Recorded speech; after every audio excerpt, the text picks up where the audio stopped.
I just love the organization. I believe wholeheartedly in everything it stands for and everything that it does for young people. It just meets kids where they are.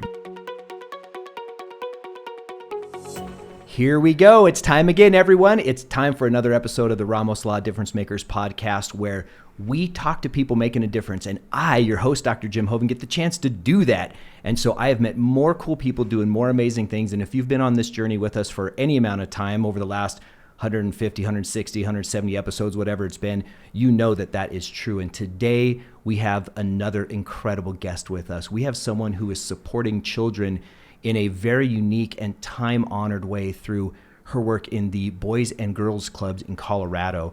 And her name is Kaycee Hedrick. She is the executive director of that great organization. We're going to learn more about the organization. We're going to learn more about what they do, how they do it. And this is going to be a fascinating listen. So I'm telling you right now, you're going to want to share this with people who have children, people who have perhaps at-risk children, or there's going to be a chance for you to make a difference in the world and in these kids' world as well. We'll talk more about that later. So anyway, without further ado, Miss Kaycee Hedrick. Kaycee, welcome to the show. Thanks so much for having me. I'm happy to be here. Absolutely. We've been visiting for a little bit before we've gone on air, and I have been fascinated already with some of the just couple things you've shared with me, but more, I've been fascinated with your energy. Oh. So I'm a very big, I believe in the energy people bring. I think it's raining outside as we do this morning, but I feel like we as each individual brings our weather with us to wherever we go. Yeah. And if you know what I mean by that, some people just bring sunshine and some people bring storms. Totally. You bring sunshine. Oh, that's so kind. Yes. I had a lot of coffee this morning, so that's that's adding to it. Okay. But thank you so much. So you have caffeinated sunshine. Absolutely. I'm a big believer in caffeinated support. Yeah. Well, okay. Well, we're going to use that to our advantage today, rocket fuel this thing. I wanted to start out by having you explain just a little bit about the Boys and Girls Clubs in Colorado. Yeah. And I know it's a national group, so I'd love to get our audience just a sense of what it is that the organization is about. Totally. So Boys and Girls Clubs serve kids in the out-of-school space, typically school-age kids, across the state of Colorado. And we are in the out-of-school space. So what that means is after school, winter break, summer break, we exist to serve kids when schools are closed or when they need a place to go. When they're at Boys and Girls Clubs, they get access to incredible opportunities that help them forge their own future. So whatever that could look like for them. So if they're interested in sports, arts, education, or a litany of other workforce development programs, they get that at Boys and Girls Clubs. What makes Boys and Girls Clubs unique is that this is a very easily accessible model. And what we mean by that is that we are the most affordable out-of-school model in the state of Colorado. So the average kid that attends a Boys and Girls Club the majority are low pay or no pay, but the average cost is $200 per kid per year. Wow. Yeah, and if you know anything about childcare costs in the state of Colorado, that is next to You're going to pay that in a week. That's right. I have a 1-year-old and I pay nearly $2,000 a month. Oh, so $500 a week. Yeah. That's incredible. Yeah. So all of that to say, we exist to support kids who might not have the opportunity or the option to attend if cost was a big barrier. And so that's one of the ways that we ensure easy access. The other way is just through geographic location. So making sure that we're located in places where kids can easily access a Boys and Girls Club. So that might be directly in the school. That might be in a neighborhood that's of need. That might be on a bus route, right? So we exist we put our locations in places that young people can easily access. That's unbelievable. Yeah. Now, is the program geared towards either at-risk youth, people that don't have a lot of money and don't have the resources and funding for higher-end programs, or is it for all kids who are susceptible to, as I was reading through the website, the out of school time, as I think you referred it to, that's when bad stuff happens. Absolutely. Lapses right? in judgment. Totally. Well, I think it's a unique time in the day, right? Yes. So we have parents that are working and we have young people that are done with school. And so we have a 3 to 4 hour window every single day. Then when you look at statistics, that's when you see juvenile crime increase. That's when you see juvenile drug increases and experimentation and just that not great choices. So Boys and Girls Clubs exist to serve youth during that time. We got to make sure that young people always have a safe place to be. And so to answer your first question, it's for all kids. This is really about a young person that just needs a space to be. So if you look at kids who come to Boys and Girls Clubs, this could be from a dual parent household making over 6 figures, or it could be a young person who's struggling with housing. And the cool part about that is that they all come to Boys and Girls Clubs. That said, our model is catered towards those that are probably from the more disadvantaged situations or circumstances, and that's why we keep those fees low. That's why we keep our programs in that geographic location, because while we serve all, we want to make sure that we are maybe prioritizing, if you will, access to those who have barriers. That's so impressive. And I want to get into the history of all of this more. Yeah. But now I want to rewind and talk about you. Oh, great. So as an executive director, you have a big role to make sure that this thing works the way that people want and need it to work. But take me back. Yeah. What got you into this type of work? Were you always involved? Were you involved in Boys and Girls Clubs at some level? Was it something that just attracted you? Give us that backstory. For sure. I grew up in a very rural community in Fairburn, South Dakota. There's 60 people. Okay, wait. Yeah. South Dakota. South Dakota. Now, I was just in South Dakota fishing last weekend. Oh, where? A place called Webster. Do you know where Webster is? I've heard of Webster. I don't know that I've been to Webster. Amazing fishing for walleye and northern pike and bass. Nice. So we had a great time. So I can kind of picture when you say rural, we drove through the state to get there, and I saw what you're talking about. Yeah. Beautiful farmland, lots of agriculture. Yeah. So you're now in this tiny town. Yeah. And then what happened? Totally. Tiny town, grew up on a ranch, got to rodeo, 4-H, that whole gig. Went to college in Brookings, South Dakota State University. Go Jackrabbits. Go Jacks. In that particular, in school, I decided I wanted to be a teacher. I'd always enjoyed working with kids, and I was 18 years old. And I had a friend say, well, if you want to be a teacher, you better see if you like kids. And the Boys and Girls Club is hiring. And I had heard of Boys and Girls Clubs, but I'd never directly been involved. It wasn't a program that was offered where I was from. And I submitted my application. I got hired, and I remember 10 minutes into my first day, I was like, this is what I'm going to do. Really? Absolutely, without a doubt. I got to run the games room in Brookings, South Dakota, and so I would come in with a fanny pack every day that had Band-Aids in it, foosballs. We had like the ping pong ball, like all of that was ready to go. And I just loved the experience. And from there, I got to work at another club in Flanders, South Dakota, which is on a Native American reservation.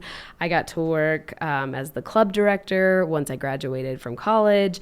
Came out to Colorado in 2013. Got to be the director of club operations for the Boys and Girls Clubs of Larimer County. And then I got to be the CEO, and that's where I was for the last 6 years prior to coming into this role. Wow. So I just love the organization. I believe wholeheartedly in everything it stands for and everything that it does for young people. And I obviously was interested in education, completed student teaching and completed that program. Love that as well. But Boys and Girls Club just had my heart because I think this is the organization that it just meets kids where they are. Yes. You hungry? Here's a snack. Do you need to just hang out with somebody? Okay, let's hang out. Are you interested in learning about crocheting, or are you interested in learning how to play the guitar? All of that is an opportunity at Boys and Girls Clubs. And we're fortunate, right? Because schools have so many curriculum standards that they have to meet, and they have this content that they've got to deliver to kids. And we do too, but it's on the kids' terms. And I think that's what makes it so unique. So you're supporting what they're learning in school, or to keep them learning in the breaks, summer break, winter break, that kind of thing. And just fostering interest, right? You're a fisherman. So like, when did that that spark come to you? You know, was there a mentor there? Was there somebody that, like, maybe it's like my dad taught me, or whoever, right? And for a young person that comes to Boys and Girls Clubs, their spark can happen right there. Missy Copeland is do you know the ballet dancer? Yes. She started learning to do ballet in the gym of a Boys and Girls Club. Come on. Yeah. Really? Yeah. You know what's impressive to me, Kaycee, is hearing you say that 10 minutes in, you knew this was the place. I think of this often. I get a chance to speak with so many cool people doing this show and with what I do every day.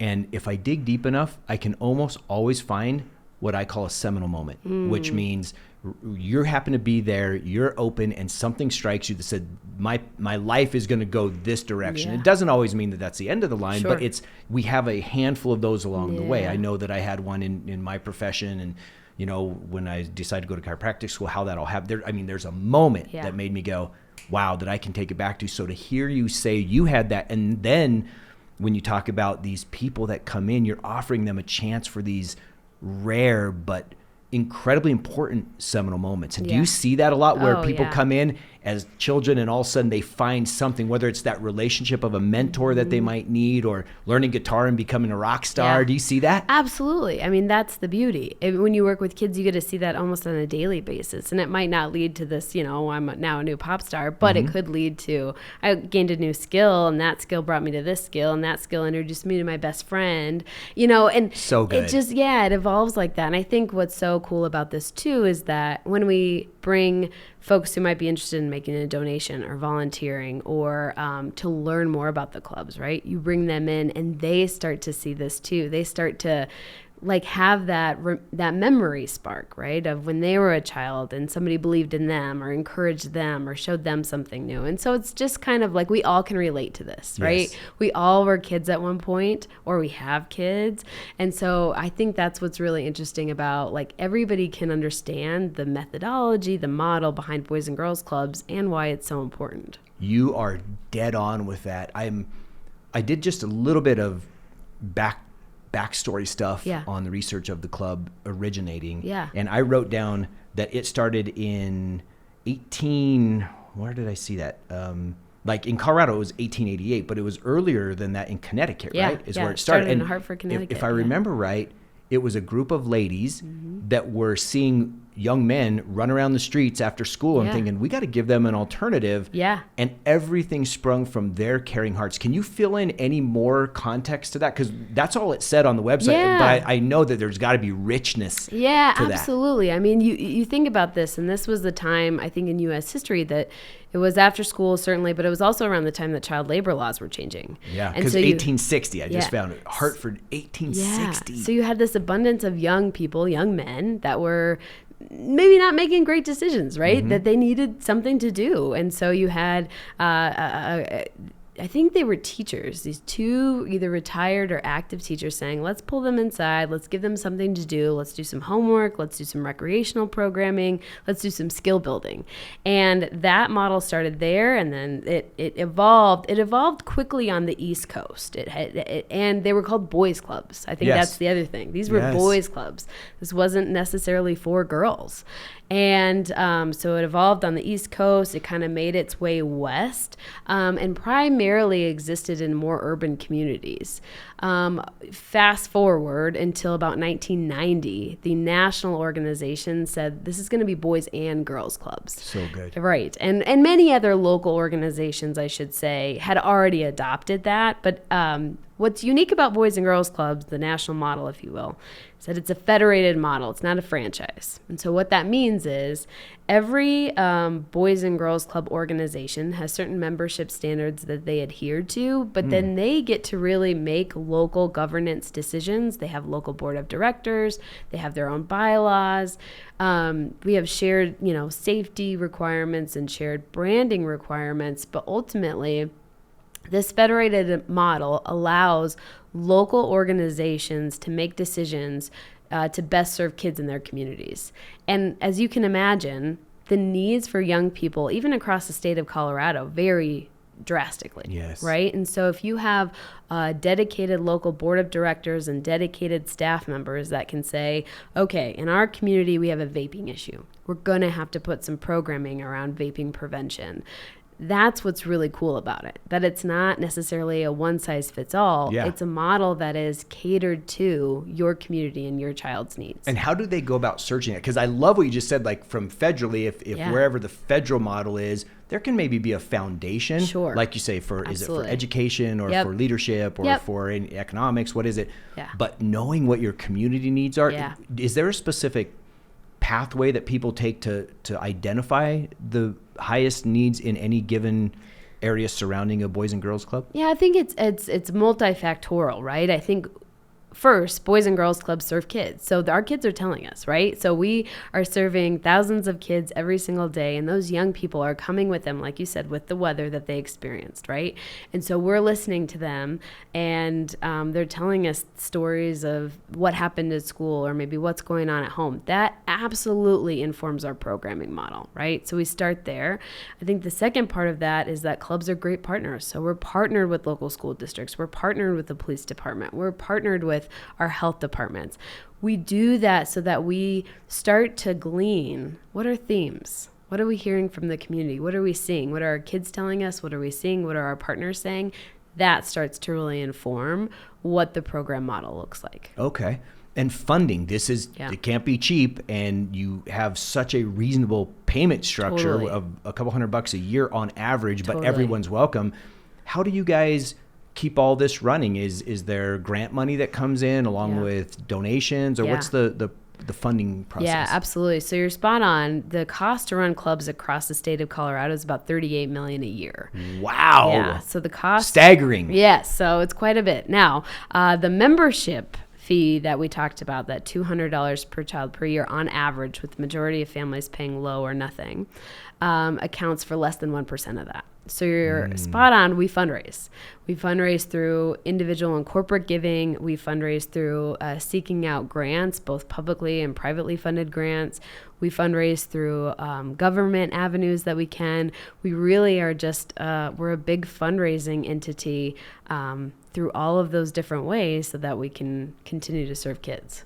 And so your role, tell me now, your role as the executive director, does that mean, I think I saw in Colorado that there are 17 organizations that serve 34 communities and 64 club sites. So as the executive director, are you helping organize that whole 64 site network kind of thing? Yeah. What is your duties as an executive director? Happy to explain that. And I'm proud to announce that we actually have 85 sites. So our website's a little behind. Time to update the website. So thanks for reminding me. And we have 85 different locations across the state of Colorado. Our organization is a statewide entity that exists to support, advocate, and elevate Boys and Girls Clubs. So those 17 organizations that you mentioned, they are responsible for the day-to-day operations of their clubs and facilitating the partnership relationships that I talked to you about, and helping to fund and funding that organization. Our organization exists to garner statewide support, both from government support, if you will, and advocate to our elected officials on the importance and the critical need of Boys and Girls Clubs and like out-of-school programs. And then elevate the work of Boys and Girls Clubs so that everybody knows across the state the good work that it is, the worthwhile investment that it is, and how to support their local org or how to support the state. So the money that we raise at the state level gets distributed to local organizations. Oh, that's awesome.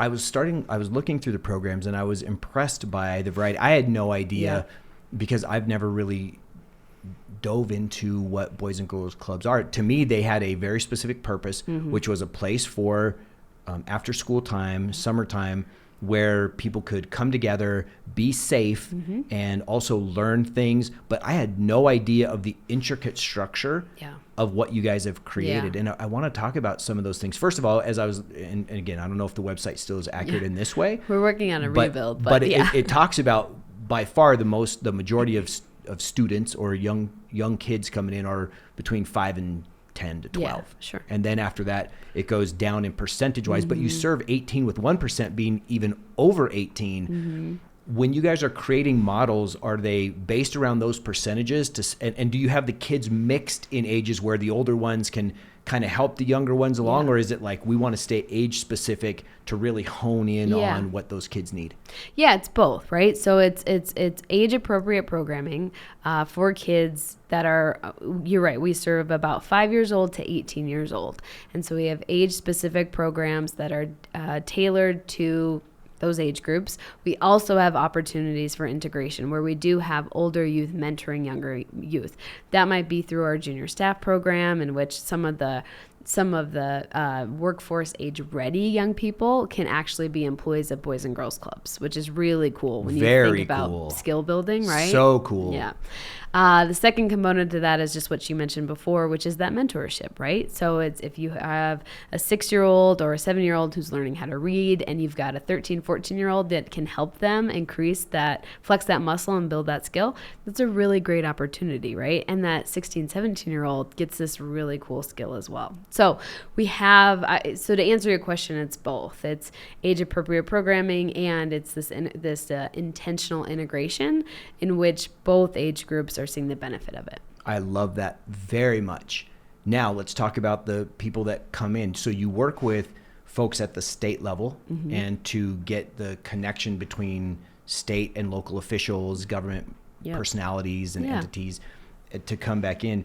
Is the Boys and Girls Clubs tied to like the foster system and these other things to try to get those kids funneled in? Or, hey, you're going to go to juvenile hall, or you can go into this program, or is it not designed to help kind of prevent the people who are really going down the wrong path? Yeah, I think it's absolutely a prevention model. Like we exist to serve prevention of a litany of things that young people the crossroads that we all face, right, as we develop as people. And so we absolutely are a prevention model as it relates to the intricacies of maybe a formal partnership with foster and kinship programs. That is what I would say is probably a more local decision-making model. So some clubs are absolutely right there embedded with making sure that kids have access to Boys and Girls Clubs that are maybe in that program, that there's a dedicated prevention program if you might have gotten in trouble with the law for the first time. And other clubs, they're not doing that as much. This is where it goes back to that local community. Yeah, because rural South Dakota doesn't have a lot of need for that, like a downtown of any metropolitan city. Not really. Makes sense. But like our Denver clubs might, right? Yes. And so it really is. And again, this is, I think, the beauty of the model that I can say to you, yes, that does exist. It's not necessarily, it doesn't exist uniformly across the state, but it certainly does exist in the communities that the clubs have identified needed the most. So what about when you guys are doing activities and planning things? Are the Boys and Girls Clubs predominantly an in our four walls type of organization, or do you take kids on field trips, fishing and hiking and whatever? That's a big part of it. Yeah, absolutely. Especially like we're coming into the summer months, right? And so we've got the next, what is it? Summer is 8 to 10 weeks of 8 to 10 hour programming at all of our facilities. And so absolutely, we got to get outside. And we live in Colorado, right? Yeah, so beautiful. And so, the clubs in Denver have something called the Gates Camp. And it's a camp. It's a camp for young people, and the kids get to go out there each week. And for some young people, it's the first time that they've ever had the chance to get, out of the city and into a more like nature area. And so, yeah, absolutely. It's outside the walls of the club.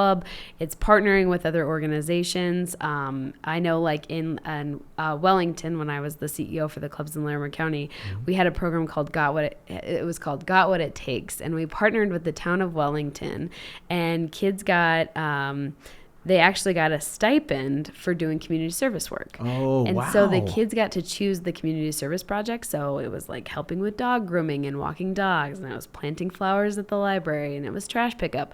But they got a stipend for completing that work at the end of summer. Oh my gosh. Right? And so it's like, and they learned about their community. They learned about what the library did, and they learned about like, why do we have to pick up trash? Why do people litter? Yeah. What do you think? What should we do about that? So there's just so many different avenues and options. And so, some of our best programming is probably outside the walls of the club. That's beautiful. Yeah. And these 85 centers, are they all owned by Boys and Girls Club, or would Boys and Girls Club come into, say, a church facility or a school and do it after hours?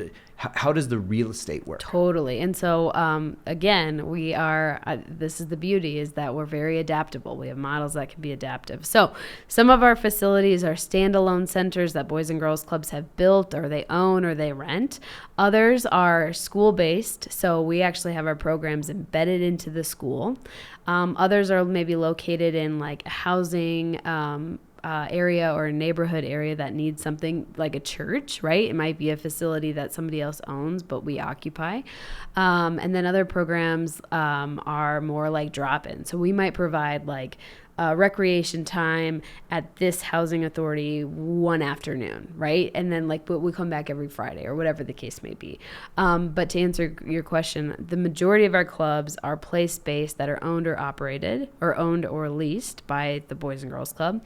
And then the second biggest pot that we have is our school-based partnerships. I see. That again, that leverages, right? Yeah. Because they want that, so you're not going to have to pay premium price, no brick and mortar that you got a mortgage Totally. on. Yeah. I mean, we talk $38 million a year. Yeah. Right. That's enormous budget. Yes. And we have to be very smart and efficient in the dollars that we get. Is that your job to kind of manage that as a executive director? No. So that is like, that budget is, again, it's absorbed by those 17 different locations. Yes. And then my job is to help support that budget by seeking resources and funding to help offset some of those costs, right? Yeah. And so I'm trying to think, to give you an example, we've received grants, for example, through the Colorado Health Foundation. So it's a statewide grant. That money is dedicated for specific Boys and Girls Club programs, and then we distribute that money out to clubs who are delivering those programs. Okay.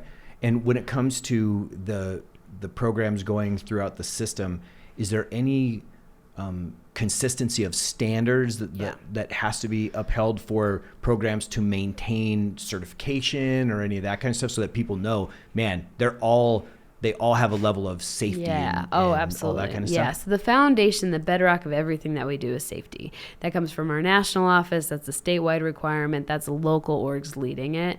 And so absolutely safety. And what we mean by that is both physical and emotional safety, right, of young people. Second to that, then we have three major pillars that all clubs I don't want to say adhere to, but all clubs embrace and implement.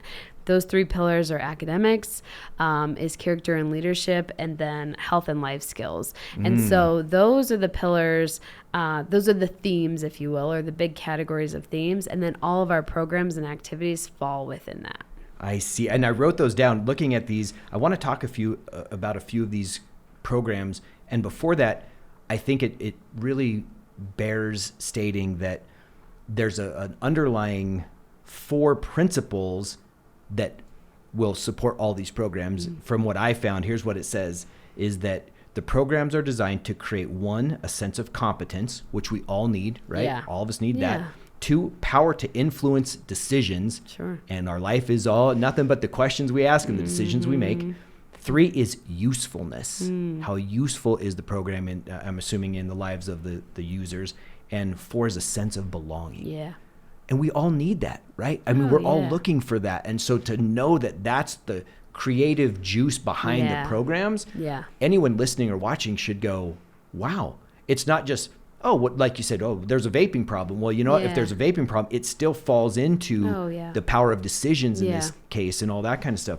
So if we now start moving on to, I got to ask you something else first, because this was really good. The clubs are a sanctuary. Yeah. To me, that's a very, very impressive term, because I use that for myself in very limited aspects of where is my sanctuary. It holds almost like a holy place for me in how I operate. So to see that just perked me up. And then the following line is, it's a place where they can become. Can you describe that to me? Just elaborate on that. Yeah. I mean, if we think about opportunities, right? We think about a young person who first needs to belong and feel safe and feel that they have purpose and believed in, right? So that's really important. And then, so now we're safe, and now we're in a space that we feel that we belong and that we feel that we can achieve. Now we start to embed opportunities, and that's how that sense of becoming comes about, right? Yes. So opportunities to learn about a career field, opportunities to learn about even just who you are. Like, what is your passion? What is the thing that lights you up? We had a young person that participated in like everything. They did, animal walks, and we did like they did the mentoring program for younger kids.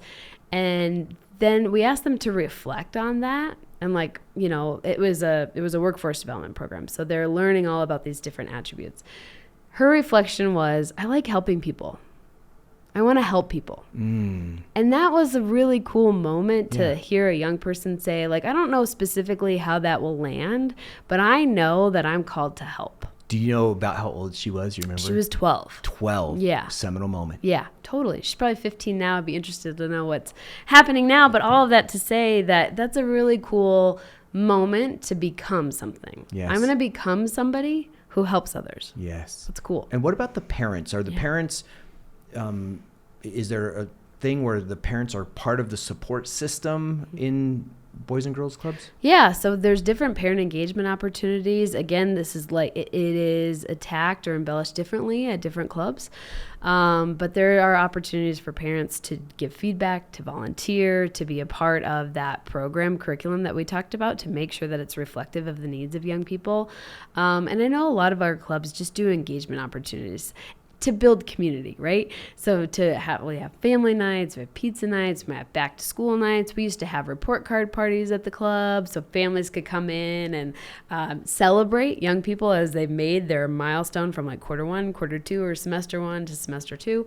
But it's really about giving parents opportunities to give us feedback on what programming and what activities are really important, but B, this is a space that they can plug into their young person too, right? Like this is a space where they can see their young person explore and identify and experiment with options that maybe they didn't realize that their young person was into.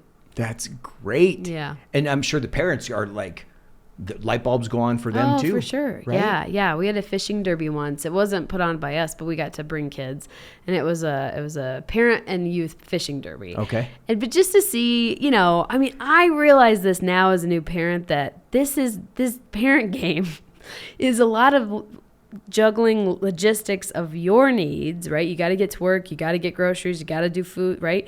And their needs. And you don't always have these opportunities for magic moments, if you will. Mm-hmm. But like if you can create some space for a young person and their mom or their dad or grandma or grandpa to go out and fish, that's cool. That's so cool. Right? Like we don't have to worry about like what's for dinner and did you get your homework done? But we can be like, how do you cast this reel or whatever it is? That's really cool. And the other side of that just hit me as you were talking is something that I realized all of our kids are grown now. Yeah. But one thing I realized early on when my kids were young was the old saying, it takes a village to raise a child is so true. Totally. Whether that is a dual parent family or a single parent family or someone in the foster system, doesn't matter how secure the family unit is, the more layers there are of people around that are community, that are caring and engaged and concerned and accountable, that village creates not only the child, but the success of the village. Absolutely. So I see you guys playing a really important role in that. Fosters community, right? Yes. And community is so important. The Surgeon General, the U.S. Surgeon General just came out and said, like, our new pandemic is loneliness. And it was caused by the old pandemic. And it was caused by the old pandemic didn't help that. But our new issue is loneliness. Yes. And it's pervasive. It's with young people, it's with parents, it's with, all of it. Like we're connected as a society because technology helps us do that, right? But we're lonely. Yeah. And we don't talk about these things. And we don't talk about being lonely or whatever. But we feel it. And we go through it alone. Right? And our young people are no different. Mm-hmm. And I think that, again, Boys and Girls Clubs being a springboard for just building community and networks of community for peer-to-peer, from young person to adult, from young person to parent, from young person to friends' parents. Like, that's important. I grew up in rural South Dakota. There were 60 people, but I knew all of them. Yes. I knew all of them. I could walk to any of their houses. If I needed something, I knew their number. It was the community wrapped their arms around me. despite us being located miles away, I never felt alone. But our kids and our families do.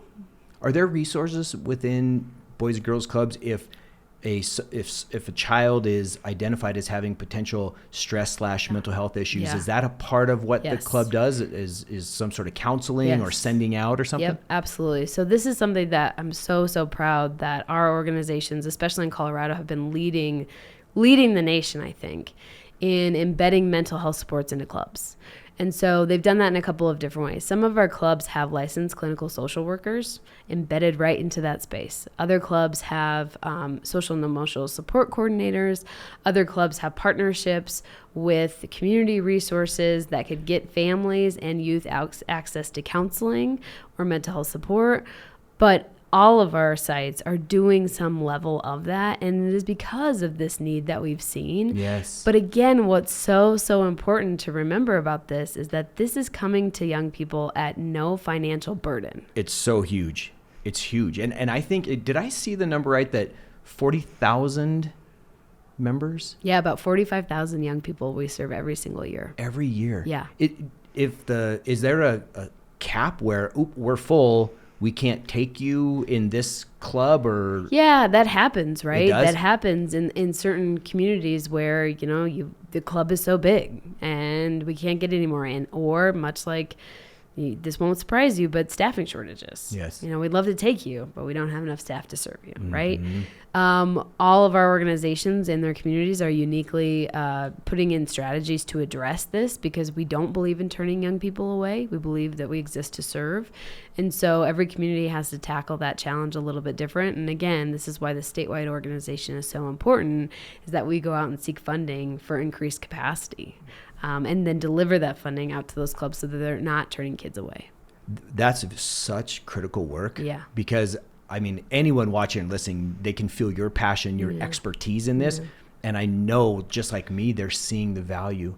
When we look at some of these programs, the things that I was really interested in, you broke them down into, if I remember right, because I wrote 6 basic core programs, but you kind of even we can go three from character and career stuff, education and health, kind of in those zones. Can you describe a couple of the specific programs at maybe different age levels that would let people know, like, here's what we mean by that? So let's talk about academics, right? So that's a pillar of our programming model.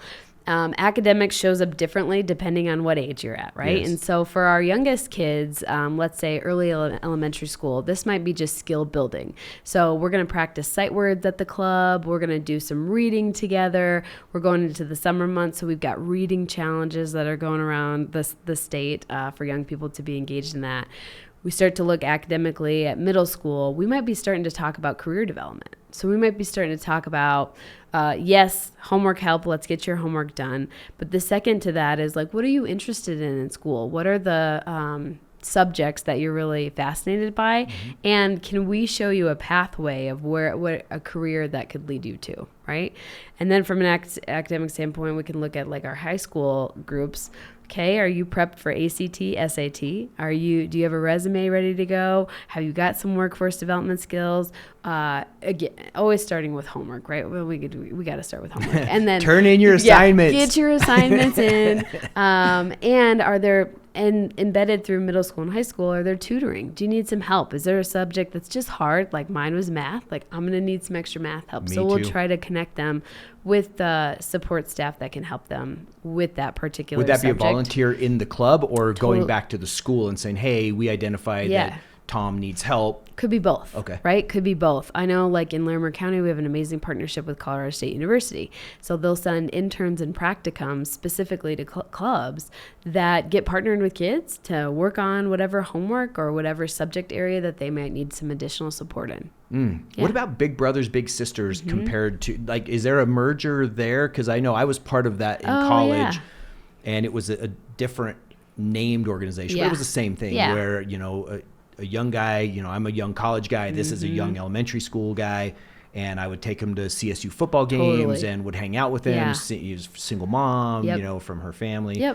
Is there a connection between your two groups? Yeah, there's partnership, I would say. There's partnership and collaboration, no doubt. Boys and Girls Clubs is going to be that facility-based, place-based, a lot of kids I shouldn't say like a lot of kids with a smaller or a larger staff to youth ratio, right? Whereas Big Brothers Big Sisters is a mentoring organization. So they're honing in one adult to hone in on with one specific young person. The way that shows up in a partnership model is that collaboration might happen at Boys and Girls Club. So we might have a club member that has a big, if you will, and then they have their meetings at a Boys and Girls Club. Okay. Yeah. That's really cool. So you guys have literally used the leverage of all these different places to make things work. And that's how you stretch that 38 million to act like 50 million. Yeah, exactly. Right? And that's what we need to do in these kind of times. We're really good at that. We're stretching. Yeah. Is funding getting easier or harder for you guys? I think two things. One, we are so fortunate of the people in the businesses that see value and invest in Boys and Girls Clubs. And, sometimes that level of investment just blows me away, and it's such an honor to have people invest in Boys and Girls Clubs. The second part of that is that the reality of the funding that we're coming into is probably not surprising that other nonprofits would say, which is we have federal dollars that we got from COVID relief that are now sunsetting. Mm-hmm. From those federal dollars, we were able to invest in mental health supports and invest in these types of programming that we know young people need. We know that those funds are sunsetting, and we have to activate quickly to cover those funds. The second part of that is we know inflation is increasing. We are employers, and just like every other business, the cost of doing our business is going up. We need to pay people more, especially people in childcare and youth development. They need to be paid more, right? And we fully get that. And so to level up their salaries, we have to raise more money. Yes. And so while we are humbled and honored by the people that invest in us and the grants that we receive, we have to get more. Yes. Because the cost of doing this work and in tandem with some of these funds that are going away, we just have to fundraise more.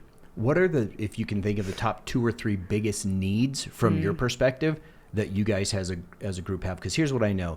Someone watching or listening might be able to meet that need, and it might be in the way of a specific thing. So I think of my training as a chiropractor. If you said, man, one of our needs is, and that's not necessarily the case at all, but man, we have a lot of kids that we notice we're hearing a lot about headaches or, back pain or something like that, or we need to get school physicals. Yeah. That's where, someone like me could go to the Colorado Chiropractic Association and rally a group of them to say, hey, we want you to take part of a day and go donate time. Right. So have you guys identified your top 2 or 3 needs that you see given the sunsetting of funds and all the rest that you've just talked about? Yeah. So I would say first, the need is increased capacity. This is to do what we do and continue it. This is capacity to pay staff members, to make those amazing connections with young people, to cover the programming costs, to make sure we can get kids on hikes and these outdoor excursions or these just enrichment opportunities, and to make sure that the level of quality is maintained throughout this next, let's call it 5 years of adjustment, right? Mm-hmm. So it's capacity building. The second one is probably going to be increased access. So this is expansion. We know that there are young people in the state of Colorado that need access to Boys and Girls Clubs that don't have it. And so we need to have some money that we can expand to serve them. Yes. And then finally, it's probably that program enrichment. So that might be that mental health support. That might be additional supports for young people who need more tutoring, mental health counseling. It just can be also just in workforce development, getting them access to opportunities they might not have access to had it not be for Boys and Girls Clubs. Okay. So if someone is watching or listening, you're hearing the need. It's time to start now talking about what's really important, because if you're anything like me, my heart is moved, right? To say, well, what could I do? What could we do in order to make these kids have a better experience? Because when you're talking about education, health, and learning what a healthy body is like and a healthy mind is like, education, professionalism and leadership and all those things, there's lots of great places to get that, but to be able to have that at such a basically free to the end user is a really, really unique opportunity. Tell me the role that volunteers play. How does someone go about becoming a volunteer? Yeah. What does that process involve? Yeah. So if you're interested in volunteering, you first need to identify the location, right? And then we'll get you connected to one of those 17 organizations based on location. So then you go to that organization that's appropriate for you, background check, training, and then you get to talk with that org on like, where do you want to volunteer? How do you want to volunteer? Do you want to volunteer in taking kids on hikes? Do you want to volunteer with homework help? Whatever the case may be, that local organization would work directly with you and your needs and interests. But or I shouldn't say but, and, volunteers play a critical role in this work, right? Volunteers offer a perspective to a young person that might be interested in A, B, or C, or offer a perspective that a staff member hasn't given. So it's really critical that we do have volunteers, and it is, it's an imperative to our work. And do you know what percentage of your workforce, we'll just call it workforce, is volunteer versus paid? Yeah, it's very different now, post-pandemic, right? So pre-pandemic, I would say probably 10 to 15% of the workforce that we had was a volunteer of some sorts. That is outside of all organizations having a volunteer board of directors. So we'll not count those, but direct youth force or youth facing was probably 10 to 15%. I would guess, and I haven't run the numbers officially, we're probably 5 to 10% now. So lost almost half. Yeah, if you think about, we had to really keep those ratios very small during COVID, right? And so our staff members were tested and they were trained in appropriate, operational and programming etiquette now, which was very different than before. Yes. And so volunteers were an unfortunate area that we couldn't continue to support during that time. And that's not true for all organizations, but it is true for some. Yeah. Yeah. So now it's time to ramp it back up. Yeah, exactly. So here's my final question to you. Have you ever had, or have you come across yet, that piece of advice or wisdom that you've gained or someone shared with you that is really paramount or fundamental to who you are, how you do what you do, running such an amazing organization from such a high level, that you'd be willing to share with us that then we can take and add to our fabric? Oh man, that's a good question. Likely it would be something to the effect of, we have the opportunity to make people's day better, their week better, their lives better, or make it worse. You can be a value add or you can be a value deterrent, and it's a choice that you make every day. And I think that is the thing that resonates with me personally. I think it's how we try to lead our organizations. We want to be a value add to kids, right? And a value add to families and communities. And I think it's just the thing that it bleeds through every personal, professional life, whatever, right? At the end of the day, nobody will remember like what you did or, oh, I got this big grant. Like that doesn't matter. What matters is that you made them feel valued and that you listened to them and you cared about them. That's how people will remember how you make them feel versus what you did.